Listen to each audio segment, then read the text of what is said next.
As a nurse who represents so many New York nurses and is concerned about health care for all New Yorkers, I feel confident in endorsing Rick Dollinger for State Senate.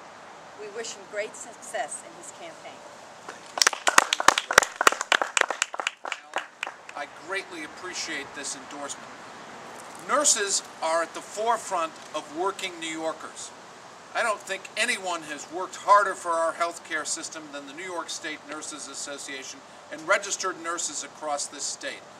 The working families that depend on nurses, not just for an income to keep their families alive and to keep them thriving, but think of the thousands, if not millions of New Yorkers who depend on working registered nurses.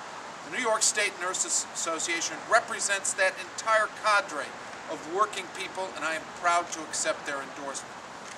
I said during the presentation last week that the most important thing I could do for nurses was to quote one of the great philosophers of the 20th century, a woman whom we all respect, Aretha Franklin, who said that what nurses need is R-E-S-P-E-C-T.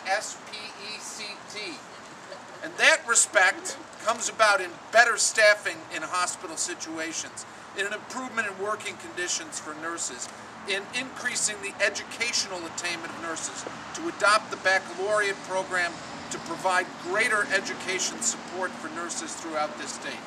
When we achieve those goals, then we can have a healthcare system that will benefit everyone, that will have universal access so that everyone gets the right to health care, and so that more New Yorkers have opportunities to lead a better life.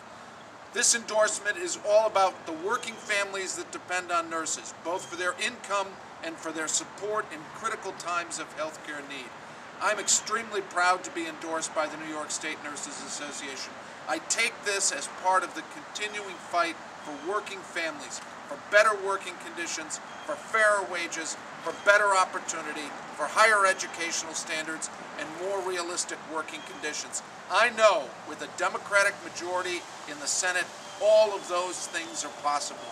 And I thank again the New York State Nurses Association for their endorsement, and I look forward to the end of this campaign and victory in November. Thank you all.